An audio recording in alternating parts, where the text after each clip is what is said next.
Olá, no Papo com o Editor dessa semana, o Broadcast Político conversa com o senador Randolfo Rodrigues, da Rede Sustentabilidade do Amapá.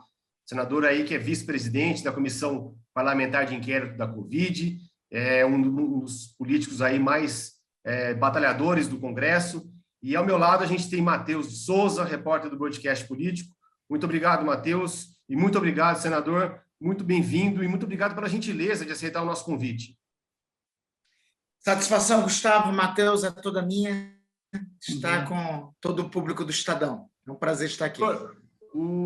Depois de ontem, o que o senhor achou da série de ameaças feitas pelo presidente Jair Bolsonaro nos dois pronunciamentos e, principalmente, a ministra do STF, do TSE, pregando o descumprimento de ordens? A gente sabe aí que o senhor está entrando com uma denúncia, para poder isso ser apurado. O que pode acontecer nesse 8 de setembro, que é o dia seguinte ao que aconteceu ontem, no Dia da Independência?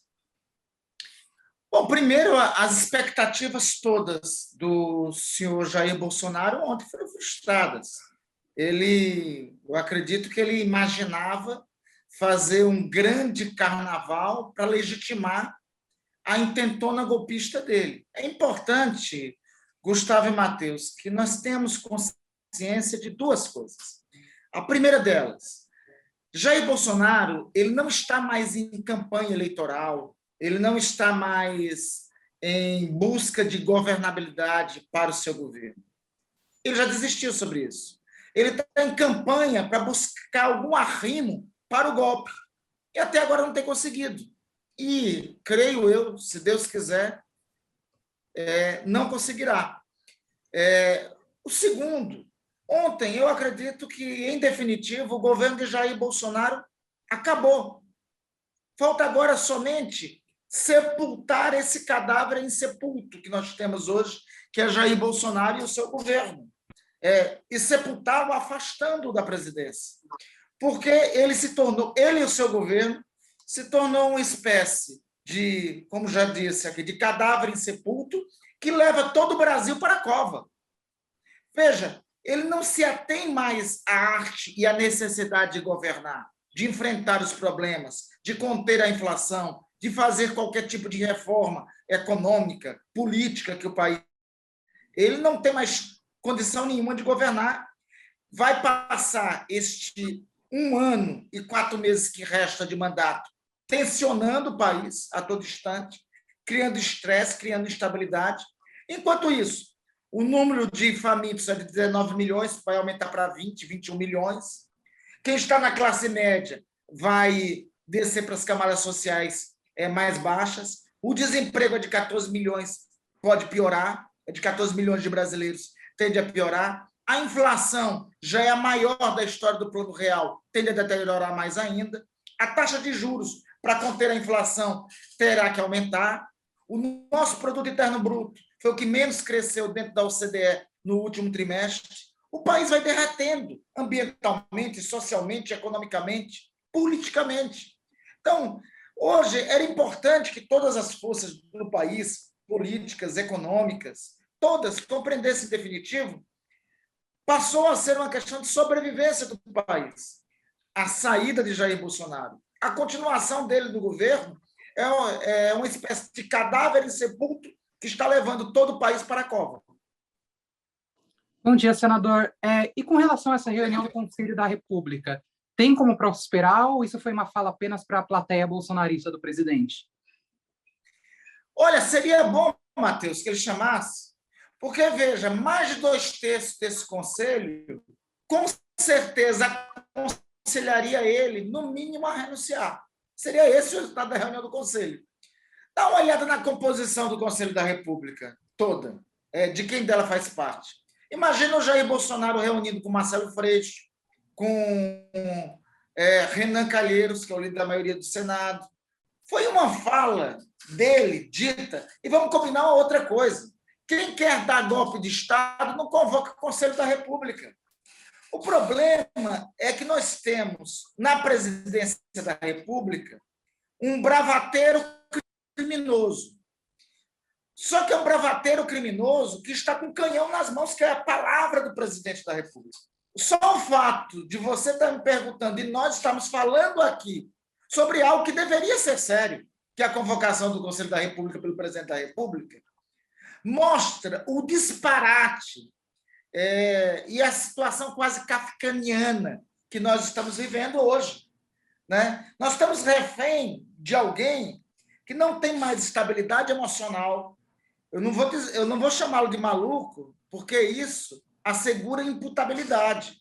E esse cidadão tem que responder pelos crimes, que não são poucos, são muitos cometidos por ele. Então, veja, ele, sob o peso da presidência da República, ele solta mais uma bravata dessa, obriga todos a dialogar, a refletir sobre isso, sem existir nenhum lastro para que isso ocorra, nem o lastro dele mesmo, porque ele não convocaria o Conselho da República por uma razão simples. Ele tem minoria na eventual reunião desse Conselho da República, para qualquer um dos intentos ao qual ele se destina, intervenção federal, estado de sítio ou estado de defesa. E, por fim, se ele quisesse mesmo dar golpe, não chama Conselho da República, porque o Conselho da República é um dos mecanismos da Constituição do Estado Democrático de Direito, e não um mecanismo para o golpe. Matheus, Gustavo, a Constituição a arquitetura constitucional foi tão bem moldada nesse sentido, que ela estabeleceu que para as medidas de exceção, quando excepcionalmente elas fossem adotadas, intervenção federal, estado de defesa ou estado de sítio, fossem consultados tanto o Conselho, fosse consultados ou o Conselho de Defesa ou o Conselho da República. Para a composição desse conselho e para evitar arroubos ensandecidos de algum chefe do executivo, o desenho constitucional construiu uma arquitetura nesses conselhos em que a maioria nunca é do presidente da República. Dá para perceber? Então, não se chama Conselho da República para dar golpe, não se chama Conselho da República para interromper a ordem constitucional. Então, o problema não é o chamamento dele, o problema é nós estamos falando sobre isso, sabe? E nós temos que, ao mesmo tempo, falando sobre isso, veja o ciclo vicioso que é. Nós temos que falar sobre isso, porque, de qualquer forma, foi a palavra do presidente da República. Dá para perceber o quanto é trágico para os brasileiros a permanência por uma hora a mais do senhor Jair Bolsonaro na presidência da República? Senador, o senhor falou de crimes, citou crimes, e o senhor é vice-presidente da CPI da Covid. Eu queria saber por quais crimes o presidente Jair Bolsonaro poderá ser acusado no relatório final dessa CPI, e se o senhor, em virtude disso, se houver algum crime, para ser encaminhado à Câmara como conclusão da CPI.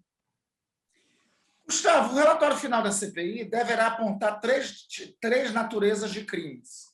O primeiro, os crimes de lesa humanidade, que é para ser responsabilizado não somente no território nacional, mas também ser responsabilizado a nível do Tribunal Penal Internacional. O segundo, os crimes de responsabilidade. São vários, já elencados e apurados pela Comissão Parlamentar de Inquérito. No âmbito ainda dos crimes de responsabilidade, um terceiro capítulo, logo em seguida, dos crimes comuns. E dos crimes comuns, nós teremos dois tipos de classificação. O primeiro, os crimes contra a ordem sanitária, os crimes contra a saúde pública, que isso já estão mais do que caracterizados, nem precisava de CPI. Basta juntar todas as declarações do presidente da República do ano passado, que ali estariam todas as evidências de charlatanismo, crime de epidemia, crime contra a saúde pública e outros. A CPI encontrou uma outra parte do Código Penal cometido também pelo presidente da República. Prevaricação, quando ele tinha conhecimento de procedimento criminoso no âmbito do Ministério da Saúde, dirigido, e sabia, inclusive, quem era o autor, que era o seu líder do governo na Câmara, Ricardo Barros, e não tomou providências. Então, prevaricação, corrupção passiva, tráfico de influência. Esses elementos estão sendo, inclusive, complementados agora no curso das investigações. Eu diria que a CPI está na sua terceira fase. As duas fases anteriores foram a apuração dos crimes contra a saúde pública e dos crimes contra a ordem sanitária. A segunda fase foi da apuração foi a partir das denúncias dos irmãos Miranda sobre os crimes comuns cometidos pelo presidente da República, sobretudo de corrupção passiva e de prevaricação, né, não só pelo presidente da República, mas por outros agentes. É o capítulo que envolve a Precisa.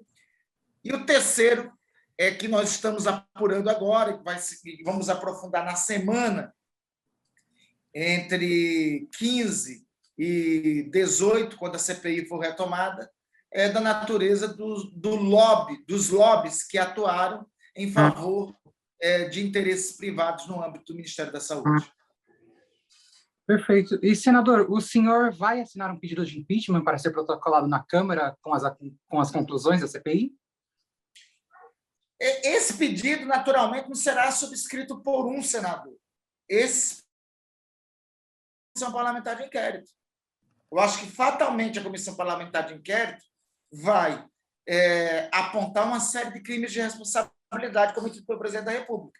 O resultado desse relatório terá duas consequências. O primeiro, encaminhar ao presidente da Câmara dos Deputados. O outro, encaminhar ao Procurador-Geral da República ou, na hipótese de omissão deste, mover uma ação penal subsidiária da Pública para encaminhar direto ao Supremo Tribunal Federal. Né? Sob pedido de impeachment, aí me permita a parte, sem relacionar com a CPI, temos 131 sobre a mesa do senhor Arthur Lira. 131. Ainda ontem, após os gravíssimos atos que ocorreram, se desenvolveu a hipótese de articular o 132º pedido de impeachment, desta feita articulado por liderança, por juristas de diferentes conotações. A ideia é, à luz dos acontecimentos de ontem, apresentar mais um pedido nesse sentido ao presidente da Câmara dos Deputados. E depois da CPI, o que os senadores, o senhor principalmente, que é um dos mais ativos, e assim, é uma comissão que consome quase a totalidade dos esforços desses parlamentares. O que vocês vão fazer, assim, além de entregar os trabalhos, fazer as denúncias? Já começa uma campanha eleitoral ou é muito cedo ainda para falar nisso?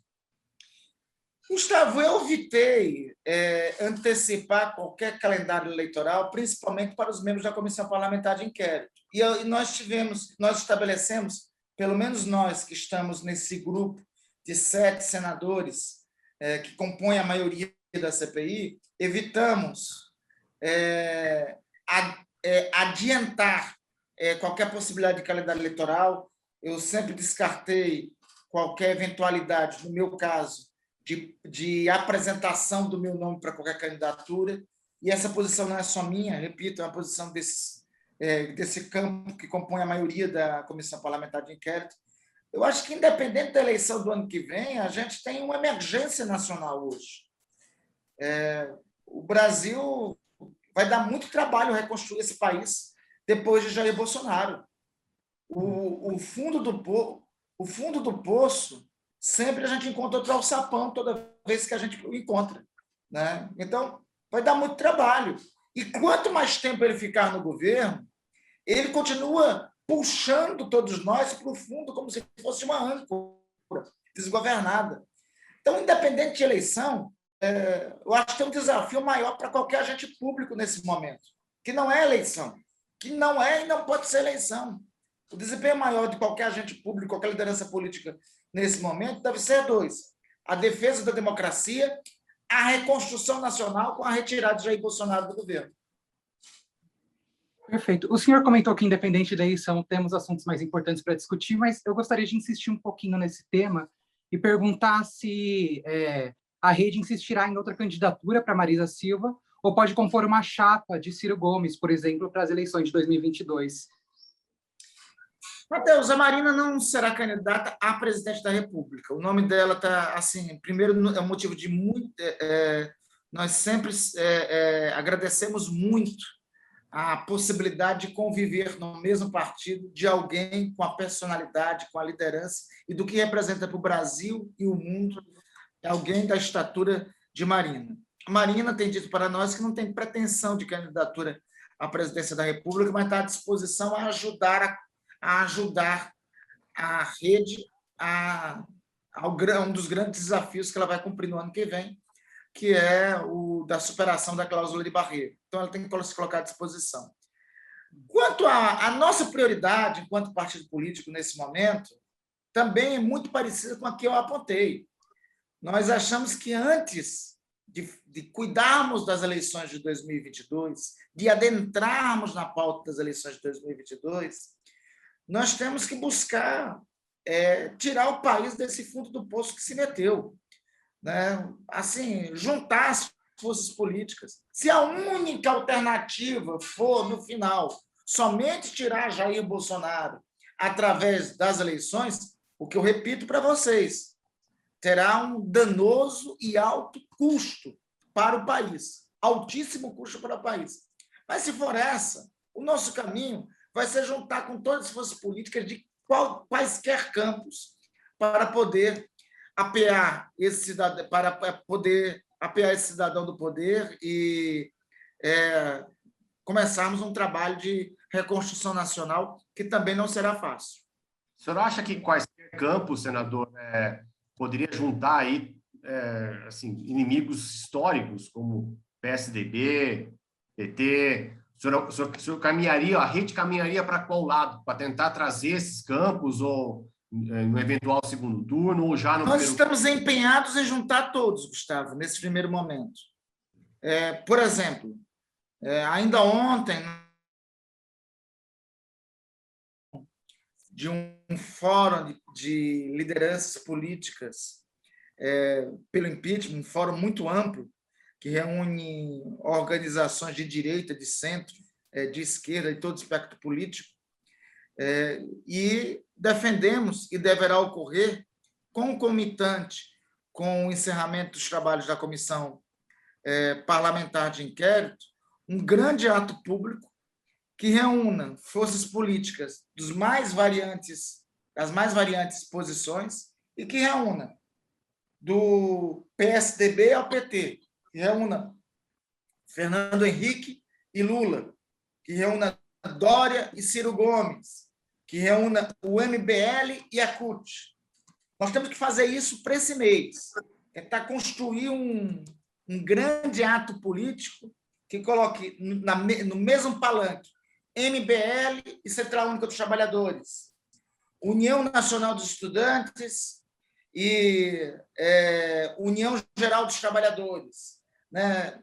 Vem para a rua os setores que deste integram, que são contra Jair Bolsonaro e PSTU, enfim, todos os setores produtivos, comércio. Nós temos que fazer isso para esse mês. Nós temos que construir um ato deste ainda no fim desse mês, que seja representativo desses 80% dos brasileiros que defendem a democracia e que querem reconstruir o país. Senador, nesse cenário de união, o senhor apoiaria Lula para derrotar Bolsonaro? Nesse cenário, nós apoiaríamos qualquer alternativa para superar Jair Bolsonaro. Qualquer alternativa. Seja Lula, Ciro Gomes, Amoedo, Dória, Mandetta, qualquer alternativa. Nós, Matheus e Gustavo, diante de Jair Bolsonaro, nós não estamos mais diante do debate da política. O debate da política são esses personagens que eu falei aqui estarem com posições distintas, se confrontando. O cenário da política é um programa de maior intervenção do Estado na economia, é um programa mais liberal que não existe no Brasil. O senhor Paulo Guedes, que era advogado de um programa liberal, hoje se tornou gerente do orçamento do Centrão. Hoje se tornou gerente do orçamento paralelo. É isso que é Paulo Guedes. Não tem mais programa liberal nenhum no país. Essas posições distintas são debates da política. Nós estamos sob a presidência da República de um cidadão que corteja o golpe a cada dia, que conspira. Diante disso, o que nós temos que fazer nesse momento é, de fato, restabelecer a política, restabelecer a democracia, restabelecer o curso do debate natural. O debate contra Jair Bolsonaro não é um debate esquerda contra a direita, não é um debate centro contra a direita, não é um debate direita, esquerda, enfim. O debate contra Jair Bolsonaro é o seguinte debate: é a democracia contra o arbítrio, a civilização contra a barbárie. É esse o debate. O dilema que encontramos, você tem dito isso há muito tempo, por isso que o dilema que nós encontramos é o dilema de estar se confrontando com modelos autoritários. É o dilema de Portugal contra Salazar. É o dilema da Alemanha dos anos 30, dos anos 40. É o dilema da Itália contra Mussolini e contra o fascismo. Então, nesse momento, não há possibilidade de políticas. Primeiro, em relação a Jair Bolsonaro, não cabe política de apaziguamento. Não cabe. Nós temos que ter menos Chamberlain e mais Winston Churchill nesse momento. Não cabe política de apaziguamento com quem estamos nos confrontando. Segundo, qualquer vaidade, qualquer pretensão individual tem que ser deixada de lado em função de um sentido coletivo, restabelecer o curso normal da democracia brasileira. E o curso da democracia brasileira são os diferentes se confrontarem. Diferentes se confrontarem para nós sairmos desse pesadelo que nós estamos.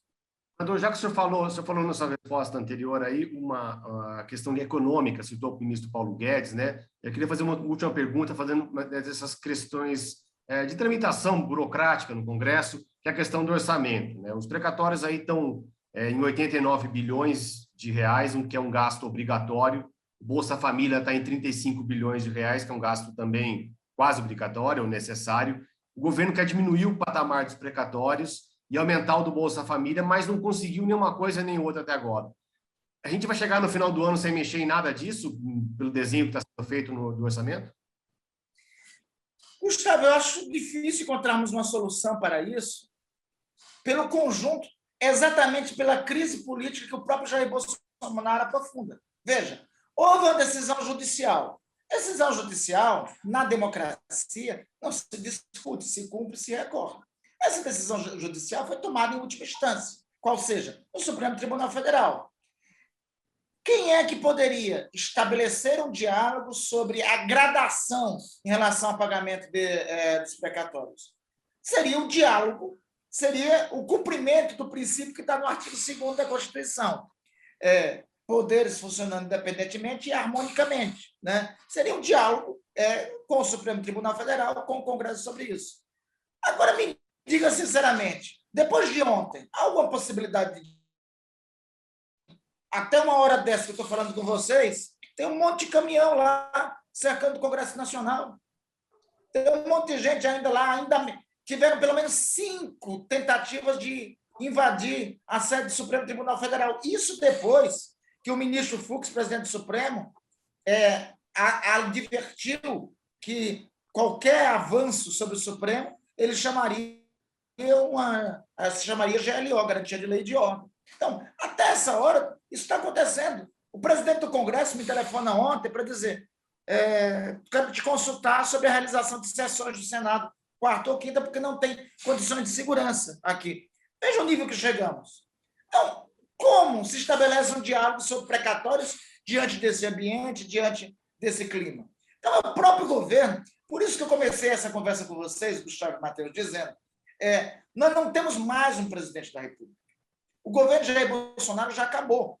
Nós temos um cadáver, nós temos um governo cadavérico, insepulto, que conspira a todo instante, que conspira a todo instante contra o Brasil, né? Então, nós não temos não temos condições alguma nesse instante. Eu não vejo como resolver o problema dos precatórios, em primeiro lugar.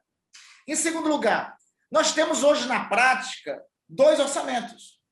O primeiro orçamento, que é o orçamento real, e o segundo é o orçamento que Jair Bolsonaro entregou para o Centrão, que é distribuído em tratores que tem aí. Alguns estão falando assim, o teto de gasto já foi para o espaço há muito tempo, nesse orçamento paralelo. Então, nós temos 2 orçamentos sendo executados. E até os hoje, 35 bilhões que se previa para um programa social, até esse número hoje está defasado. Porque não tem inimigo maior dos mais pobres, não tem maior inimigo dos mais pobres do que a inflação. Não adianta você botar hoje um programa social de R$200, que R$200 não socorre mais ninguém. Daqui a pouco, com a inflação do jeito que está, R$300 não socorre mais ninguém. Aí vai fazer o seguinte, dos 35 bilhões, você precisa de 40 bilhões, 45 bilhões. Né? O maior problema, o maior inimigo do pobre no Brasil é a inflação. O primeiro maior inimigo e que causa desigualdade é a inflação. E a inflação está descontrolada. Então, essa questão que você está diretamente relacionada com a primeira que foi perguntada. Nós não temos estabilidade política para a reconstrução econômica, enquanto nós tivermos Jair Bolsonaro à frente do governo. Senador Randolfo Rodrigues, eu queria agradecer muito a presença do senhor aqui no Papo com o Editor, queria agradecer ao Matheus, meu companheiro de todas as jornadas aí, agradecer o Bruno Nogueirão, que está fazendo a edição final desse programa, e agradecer a todos que acompanharam e vão acompanhar esse Papo com o Editor. Até a próxima semana. Obrigado, Gustavo, Matheus, Bruno, um grande abraço a todos.